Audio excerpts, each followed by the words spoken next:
ಪಟ್ಟಣದಲ್ಲಿ ಅಖಿಲ ಭಾರತ ಸಾರ್ವತ್ರಿಕ ಮುಷ್ಕರ ಯಶಸ್ವಿ. ಪ್ರತಿಭಟನಾಕಾರರನ್ನು ಬಂಧಿಸಿದ ಪೊಲೀಸರು. ಬಾಗೇಪಲ್ಲಿ ಪಟ್ಟಣದಲ್ಲಿ ಬುಧವಾರ ಅಖಿಲ ಭಾರತ ಸಾರ್ವತ್ರಿಕ ಮುಷ್ಕರದ ಹಿನ್ನೆಲೆಯಲ್ಲಿ ಬಿಸಿಯೂಟ ನೌಕರರು ಹಾಗೆಯೇ ಅಂಗನವಾಡಿ ಕಾರ್ಯಕರ್ತರು ಸೇರಿದಂತೆ ವಿವಿಧ ರೈತಪರ, ಕಾರ್ಮಿಕ ಪರವಾದ, ವಿದ್ಯಾರ್ಥಿ ಪರವಾದ, ಯುವಜನ ಪರವಾದ ವಿವಿಧ ಸಂಘಟನೆಗಳ ನೇತೃತ್ವದಲ್ಲಿ ಬೃಹತ್ ಪ್ರಮಾಣದಲ್ಲಿ ಪ್ರತಿಭಟನೆಯನ್ನು ನಡೆಸಲಾಯಿತು. ಇದೇ ವೇಳೆ ಪಟ್ಟಣದ ಪ್ರಮುಖ DVG ರಸ್ತೆಯಲ್ಲಿ ಪ್ರತಿಭಟನಾ ಮೆರವಣಿಗೆಯನ್ನು ನಡೆಸಿ KSRTC ಬಸ್ ನಿಲ್ದಾಣದ ಮುಂದೆ ಮಾನವ ಸರಪಳಿಯನ್ನು ವೃತ್ತಾಕಾರವಾಗಿ ನಿರ್ಮಾಣ ಮಾಡಿ ಪ್ರತಿಭಟನೆಯನ್ನು ನಡೆಸಲಾಯಿತು. ಈ ವೇಳೆ ಮಧ್ಯಾಹ್ನ ಸುಮಾರು 3:30 ಗಂಟೆ ವೇಳೆಯಲ್ಲಿ ಪ್ರತಿಭಟನಾಕಾರರನ್ನು ಪೊಲೀಸರು ಬಂಧಿಸಿದರು. ಬಲವಂತವಾಗಿ ಬಂಧಿಸಿದ ವೇಳೆಯಲ್ಲಿ ಕೇಂದ್ರ ಹಾಗೂ ರಾಜ್ಯ ಸರ್ಕಾರಗಳ ವಿರುದ್ಧ ಪ್ರತಿಭಟನಾಕಾರರು ತಮ್ಮ ತೀವ್ರ ಆಕ್ರೋಶವನ್ನು ಹೊರಹಾಕಿ ಕಾರ್ಮಿಕ ವಿರೋಧಿ ನೀತಿಗಳನ್ನು ಅನುಸರಿಸುತ್ತಿರುವಂತಹ ಸರ್ಕಾರಗಳಿಗೆ ಧಿಕ್ಕಾರ ಎಂದು ಕೂಗಿದರು. ಈ ಸಂದರ್ಭದಲ್ಲಿ CITU, SFI, DYFI, CPIM ಪಕ್ಷ ಹಾಗೆ ರೆಡ್ ಫ್ಲಾಗ್ ಸೇರಿದಂತೆ ಕರ್ನಾಟಕ ರಾಜ್ಯ ರೈತ ಸಂಘ ಮತ್ತು ಹಸಿರು ಸೇನೆ ಸೇರಿದಂತೆ ವಿವಿಧ ಸಂಘಟನೆಗಳ ಮುಖಂಡರುಗಳನ್ನು ಪೊಲೀಸರು ಬಂಧಿಸಿದರು. ನಂತರ ಬಿಡುಗಡೆಗೊಳಿಸಿದರು. ಒಟ್ಟಿನಲ್ಲಿ ಬಾಗೇಪಲ್ಲಿ ಪಟ್ಟಣದಲ್ಲಿ ಬುಧವಾರ ನಡೆದಂತಹ ಅಖಿಲ ಭಾರತ ಸಾರ್ವತ್ರಿಕ ಮುಷ್ಕರವು ಸಂಪೂರ್ಣವಾಗಿ ಯಶಸ್ವಿಯಾಯಿತು ಹಾಗೂ ಕೇಂದ್ರ ಮತ್ತು ರಾಜ್ಯ ಸರ್ಕಾರಗಳ ವಿರುದ್ಧ ಧಿಕ್ಕಾರಗಳನ್ನು ಕೂಗಿದರು.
అన్ని సంఘటనల ముఖంలో కూడా మాట్లాడున్నారు. వ్యక్తిగా మాట్లాడికి మేము పోయాలి వేయాలంటే మీకు ఓపిక లేదు.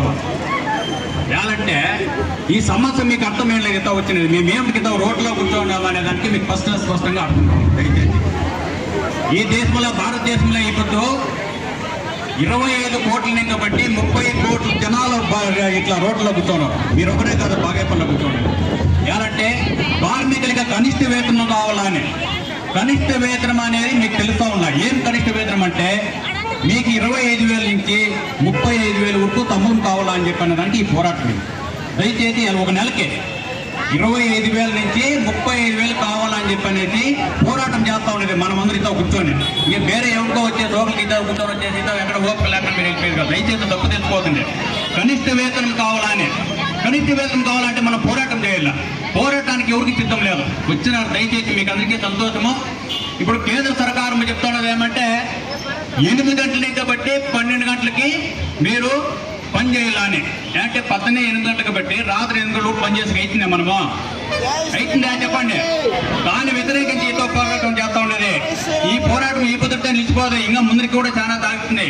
దయచేసి మనమందరూ కూడా కనిష్ట వేతనం కావాల. అన్ని సంఘాలు కూడా ఇతో కలిసినాము. దళిత సంఘాలు, మహిళలు, బిసి ఊట, అంగన్వాడీ, మళ్ళీ ఇట్లాంటివన్నీ వేరు వేరే సంఘాలు అన్నీ కలిసి మన పోరాటం చేస్తున్నది.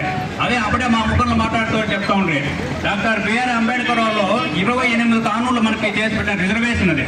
దాని అడిల్లోనే చేసింది పై అని చెప్పి. అంటే మనకి పోరాటం చేసే హక్కు ఉంది. మనం తమ్ములు ఎక్కువ చేసే హక్కు ఉంది. మనకి ప్రతి ఒక్కటి కూడా మన బిడ్డలకి మనకి కావాల్సిన అట్లా సౌలతులు కావాలని చెప్పిన ఆ హక్కు ఉంది అని చెప్పిన 9వ అడిలో ఉంది.